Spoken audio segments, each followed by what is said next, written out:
Hey there, want to hear about the night? No? Too bad. You clicked on the video and now you're stuck here. I'm actually putting effort into this video and I know that's unheard of for me. Please stick around. Now, the viewer, may be thinking, what does this clown know about Dead by Daylight that I can't learn from another creator? I mean, I'm a D&D nerd with 21 hours on DVD for PC, along with God knows how many hours on Xbox. So I think I know a thing or two about the night. I mean, D&D, Dead by Daylight mixed together. Perfect. So, after a few Google searches, I couldn't find a way to track my console hours. But if I'm wrong, I'm sure one of you will yell at me in the comments about it. So, who is the knight? Taros Kovacs, or yeah, I think that's what it is. So, what is the knight's ability? Oh, I couldn't find a recording of me, looking at the power and reading it off. But the rough description is he has these three bros. He can summon one of them at a time, and they can do one of two things. They can either patrol an area that you select by drawing it out yourself, more or less. And whenever a survivor comes within range, they start chasing them. Or B, you can have them run up and destroy a breakable wall or downed pallet. Or just break a generator. That's always a possibility. Not gonna rule that out. So, who are these bros that you can summon? Oh, that's quite the story. Well, there's Sanderalt, the Carnifex. It was originally gonna be the Executioner, but they were like, you know what? We're gonna do Latin. That's gonna be better for the story. Armand Sander here has the longest chase duration and breaks things the quickest. The movement animations are clearly inspired by the Oni, along with just the general vibe he gives off. He's the biggest of the three and just reminds me so much of Oni.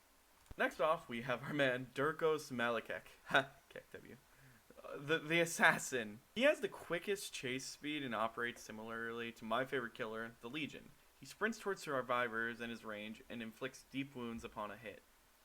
But unlike the Legion, the assassin can hit a survivor and put them in the down state while doing this. It's not that hard. Behavior, please. Please, I just want to be able to down survivors while I'm doing a feral frenzy. Is it really that much to ask you? Finally, we have Alejandro Santiago, the Jailer. The Jailer is probably my favorite of the batch. The Jailer has the longest patrol time, fastest patrol, and largest detection radius, making him great for locking down an area for longer, especially in the endgame. So you may be wondering, what can survivors do in a chase with one of these dudes? Because unlike the Knight, they're just an AI controlled by a robot computer, and what does that dumbass computer think? So, what you can do is either unhook another survivor, this will cause them to just despawn completely, run away like any other killer, because they have only a certain allotted amount of time they can chase you, or collect their banner. Now you, dear viewer, may be wondering, what banner as you throw your cup of coffee at the wall? Well, I know I did not mention it before, but whenever one of these little dudes, one of these silly little guys, enters a chase, their starting position is marked with a banner. So let's hypothetically say, what if a survivor gets the banner? Well, your buddy despawns and goes back to hell until you summon his soul again, and the survivor gets haste and endurance for 3 seconds. What do those things mean? Oh, I gotta teach you everything, don't I? Alright. Haste gives you a speed boost for a short duration. Roughly 150% is what your movement speed gets bumped to. And endurance means that if you get hit by the killer, you don't go down a hell state, but get a deep wounds timer. This is typically to prevent someone from being put into a dying state. The deep wounds timer is a timer that if you do not heal it, you will be put into a dying state automatically. You can heal it relatively quickly, and you can ward off the timer by running, but it's not that big of a deal typically. What determines which bro you summon? Well, there's a cycle, so each time you summon one of your buddies, you get a different one from the last. You may be asking, but what if I like one of them better than the others? Well, look at the add-ons. I'm not going to hold your hand through the entire process, but, since I'm here, I might as well show you a few of the add-ons. The Treated Blade makes the assassin appear twice in a rotation. So you would have 2 assassins, then the Carnifex, and then the Jailer. Cold Steel Manacles make the Jailer appear twice in a row. Same thing, but instead of assassin, Jailer. Battle Axe Head makes the Carnifex appear twice in a rotation. Such a variety of add-ons if you can't tell.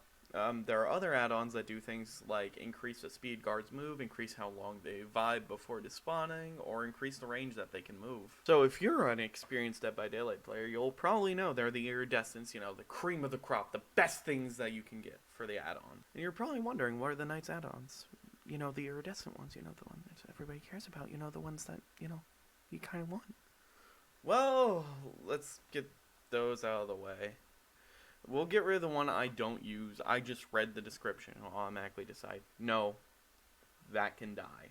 Knight's contract follows the iridescent pattern the devs have followed for a long-ass time, which basically just means it slaps exposed onto the killer for not enough. Every 4th guard summon causes any survivor within 12 meters to be exposed for 8 seconds. Not to rant more than usual, but they always do this. The effect doesn't last long enough, but it's better than some of Behavior's other attempt on this type of add-on. At least the Knight can be kind of close to where the guard is deployed, and can make some use of this typically. Oh boy, now the iridescent company banner slaps. The banner allows you to block windows by drawing your patrol through one. It's blocked for 15 seconds, but if a survivor being hunted by one of your buddies goes through any window, the vault is blocked for all other survivors. But the absolute best part is if a survivor is being hunted and tries to leave the trial, they get blocked in. This allows for some pretty easy downs you can get at the end of the trial. It usually causes at least one good win. Now you know his power, the power of friendship, and this sword I found. You need to learn his perks. I'm not the brightest knife in the jar, but I do know a thing or two about good perks, and let me tell you this. The Knight has good perks. Let's start with the best one. The best one is definitely Nowhere to Hide. Whenever you kick a gen, you see the auras of survivors in a 24-meter radius for 5 seconds. This is currently the 7th most used killer perk at a whopping 17.47% of killers using this at the time of writing. This is one of the newest perks released, and I find that rather insane. The next isn't quite as good, but I like it nonetheless. Hubris is purely designed for a no pallets build. It's for survivors that just love terrorizing the killer. Hubris causes anyone who stuns you to be exposed for 20 seconds, lighting a fire under their ass to get away from you. But if you get them, they are downed in an instant and on a hook on their way to the entity's stomach. I saved the worst one for last, to be honest. I said they were good perks, but this one, So, Hex Face the Darkness appears whenever you injure a survivor. All survivors scream every 25 seconds if they are outside of your terror radius. The Hex disappears if a survivor is made healthy or is put into the dying state. If a survivor destroys it while it's active, it will not reactivate. I wanted to get value out of this so badly. When I finally did, it was such an underwhelming experience, and it made me feel like I was wasting a perk slot. Wow, I used more words to describe the worst perk than either of the others. That's kind of whack. So, what's my build tonight? Well, you see, I restarted my account, basically. Mini rant time.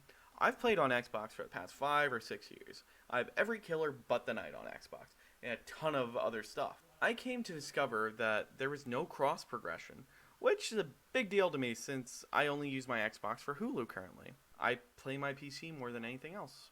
So I sat around pissy for 3 months not playing the game I love out of spite that Rainbow Six Siege can have progression, but not Dead by Daylight. That's just great. That means Rainbow Six Siege allows me to have, my elites and every other item I've ever had on any console. So I can get called slurs on any console and still look good. But Dead by Daylight won't let me have my Prestige 9 Legion on PC and Xbox. So to sum it up in the mortal words of Brennan Lee Mulligan, for prestige, people care about you. So you may be wondering, how do I play the Nightman? Last one, everybody. Nightman. Don't know what that is. Just don't know what it is. What is happening? Well, the Nightman The Nightman. is all about control. You have an insane amount of map control and presence. You basically can say no survivors allowed and turn this area into a no man's land. These patrols can be used to corner survivors, get survivors on a loop. You can set up a guard patrol. Then a survivor has to escape from you and your buddy. If it lines up perfectly, you can even make it so your guard hits them and then you instantly follow it up with a second hit. So if you're chasing a survivor and they approach a loop, automatically try and cut them off with the patrol. Let's say your patrol catches someone that's already injured and you see another one of your soon-to-be victims. You have a critical decision to make.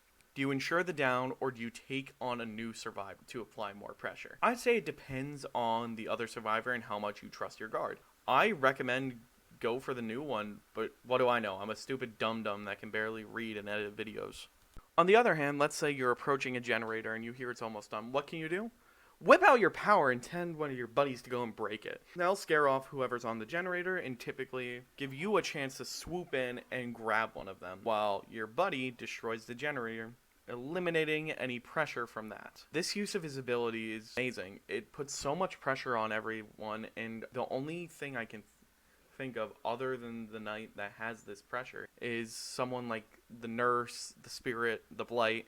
You know, the ones that you see at red ranks that nobody wants to talk about because it kind of sucks going against them. The biggest drawback on his ability is, let's say you're on second floor and there's a window to drop down.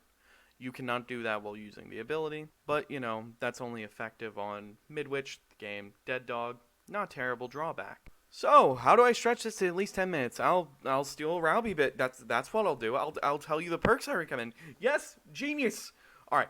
So, as I was saying, I love Nowhere to Hide, but it's not the perfect tracking perk. So I'd recommend running Nowhere to Hide with a second tracking perk, possibly Discordance. I think that might be the best one to run with it. Because using Discordance, you can track down where the survivors are, and once you go there to kick the generator, you can see if they're still hanging around and grab one of them. So let's see where to go from there. The other two perk slots. I guess I'll go with Fire Up and Hubris. You could switch out Hubris for Spirit Fury if you want, you know, get a nice chase perk in there. But the other, you know, I have one other build. I don't think you'd ever guess this. Hubris, Lightborn, Spirit Fury, Fire Up. And just say no whenever somebody tries to pal drop you. That's all I really have. Oh, his lore. Alright, so to break it down, the whole theme is pain and suffering are all this world offers.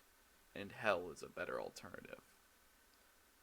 Those in power will always be corrupt.